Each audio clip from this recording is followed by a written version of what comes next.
रामकृष्ण. शांताकारं भुजगशयनं पद्मनाभं सुरेशं विश्वाधारं गगनसदृशं मेघवर्णं शिवांगं लक्ष्मीकान्तं कमलनयनं योगविराजगम्यं वंदे विष्णु भावभयहरं सर्वलोकैकनाथं. श्री कृष्ण भगवान की जय. माऊली ज्ञानेश्वर महाराज की जय.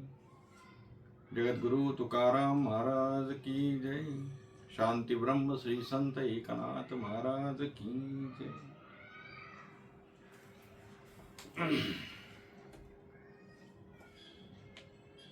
पावन पवित्र परम पवित्र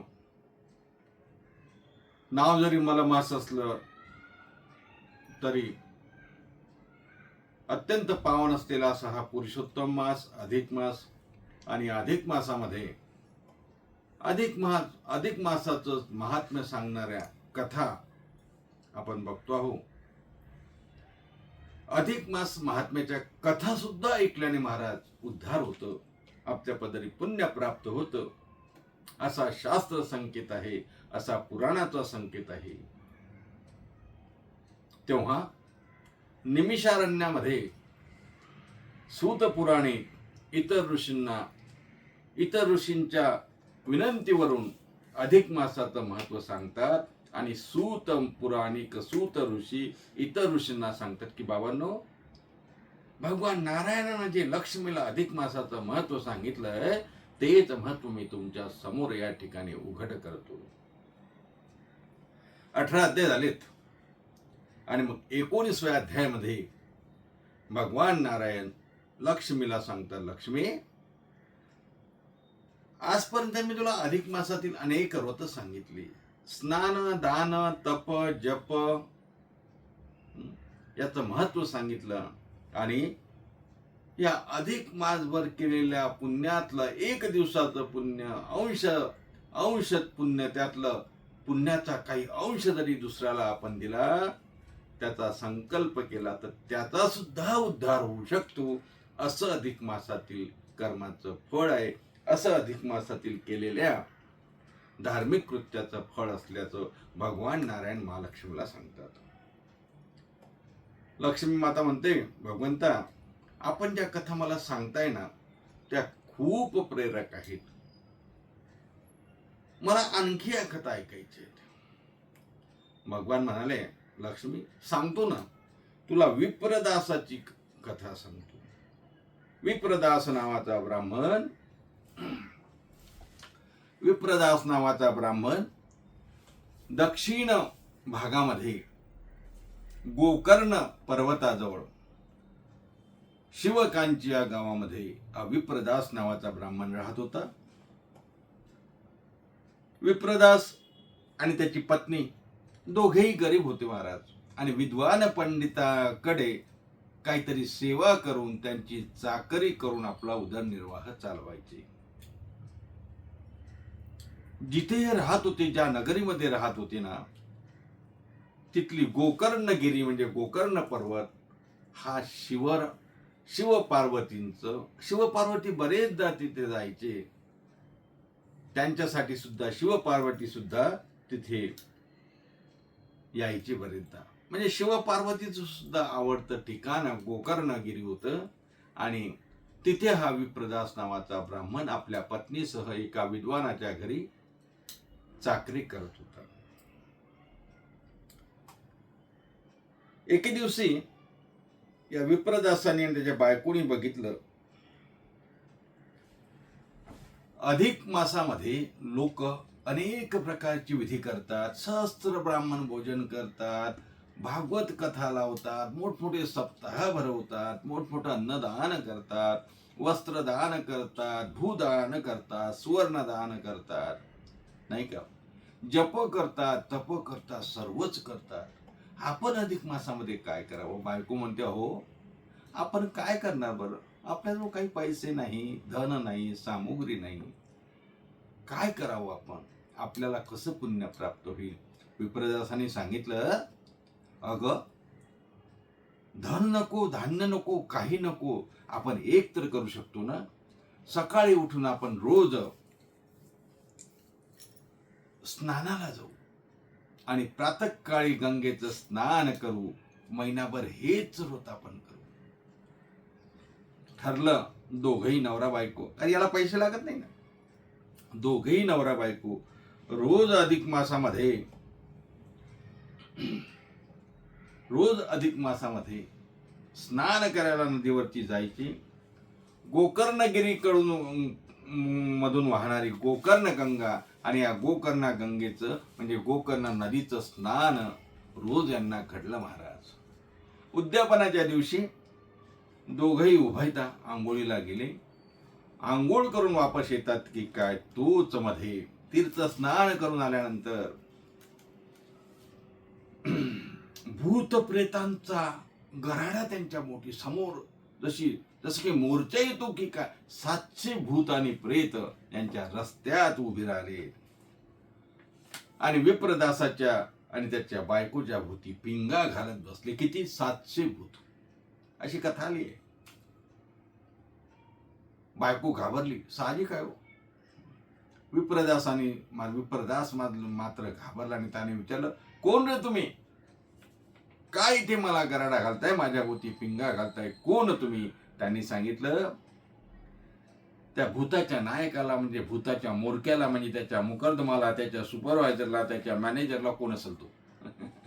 त्याला विचारलं, कोण तुम्ही, कशासाठी आलात, मला गराडा कसा घातला? तेव्हा त्यांनी सांगितलं, महाराज तुम्ही जे अधिक मासाचं पुण्य केलं त्या अधिक महिन्यातल्या पूर्ण महिन्याच्या पुण्यातला 7 दिवसाचं पुण्य आम्हाला द्या आणि आमचा उद्धार करा. गेल्या अनेक वर्षापासून आम्ही भूत योनीमध्ये सडतो आहो, पिडतो आहो, त्रास हालपेष्टा भोगतो आहो. विप्रदासाच्या लक्षात आलं महाराज.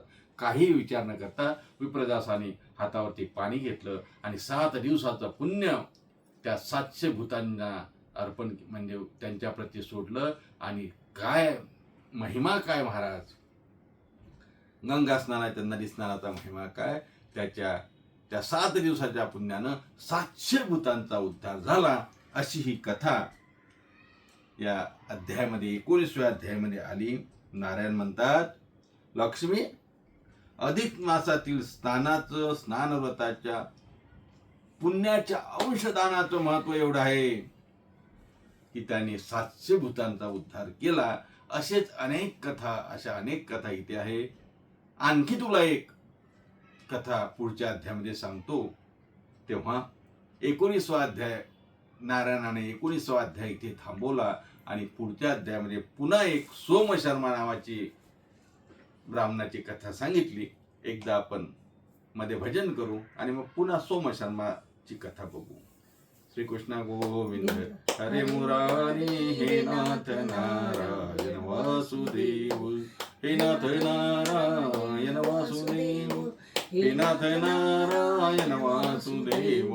श्रीकृष्ण गोविंद हरे मुरारी हे नाथ नारायण वासुदेव. श्रीकृष्ण भगवान की जय. 19व्या अध्यायामध्ये आपण विप्रदासाची कथा बघितली. जवळपास तशीच कथा सोमशर्मा नावाच्या गृहस्थाची आपल्याला इथे बघायला मिळेल. भगवान नारायण लक्ष्मीला सांगतात, लक्ष्मी तुला मी कथा आताच सांगितली, स्नानाची कथा तुला मी स्नानदानाची कथा तुला सांगितली, पुन्हा आणखी तशीच कथा आहे, लक्ष्मी सांगू का? लक्ष्मी म्हणतात, भगवंता अहो तुम्ही जेवढ्या कथा मला सांगाल ना, जरी असं वाटत असलं त्याच त्या आहेत, तरी त्यातला गोडवा वेगळा आहे, त्यातलं महात्म्य वेगळं आहे, त्यातली रुची वेगळी आहे, त्यातला भाव वेगळा आहे. म्हणून सांगा, असू द्या स्नानाची, पण तरीही सांगा. नारायण भगवान म्हणतात, लक्ष्मी फार पूर्वी सौराष्ट्रामध्ये म्हणजे गुजरातमध्ये प्रभासपट्टण नावाच्या एका गावात सोमशर्मा नावाचा गृहस्थ राहत होता. कोण राहत होता? सोमशर्मा नावाचा गृहस्थ राहत होता. दानशूर होता, सदाचारी होता. अधिक मासातील अनेक व्रत तो करत होता. नित्य प्रातस्नान, दीपदान, अन्नदान, तांबूलदान, यथाशक्ती ही अशा प्रकारची दान तो करत होता. अधिक मासाच्या दिवशी महिनाभर काम ही दानं केली आणि उद्यापनाचा म्हणजे शेवटच्या दिवशी अगदी पहाटे उठला, नदीवर गेला, स्नान करून घराकडे निघाला. त्यावेळी जवळपास अंधार होता. स्नान प्रातःकाळी करायचं म्हटलं म्हणजे 4 वाजता म्हटलं तर अंधारच असतो ना हो. गंगेवर स्नान करून येत असताना एक आकरार विक्राळ, बटबटीत डोळे, विशाल कर्ण, विशाल जबडा,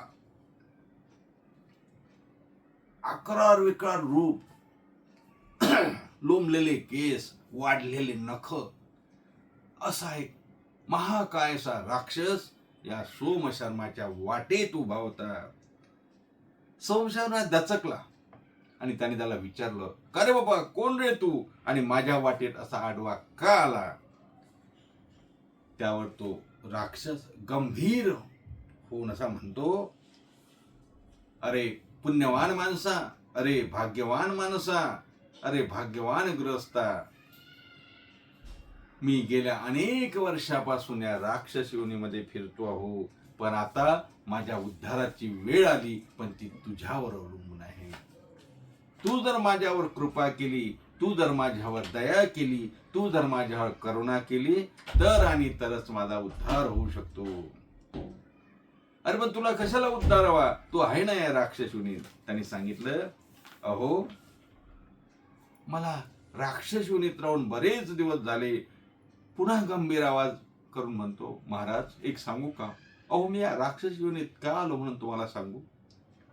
माझा पूर्वजन्मीचा इतिहास जर आपण ऐकला तर तोही फार विचित्र असा आहे. मी सांगतो, अगोदर तुम्हाला तो इतिहास सांगतो आणि मग माझं काहीतरी कल्याण करा. इतिहास थोडक्यात तो सांगायला लागला. मी त्याही पेक्षा थोडक्यात तुम्हाला सांगणार.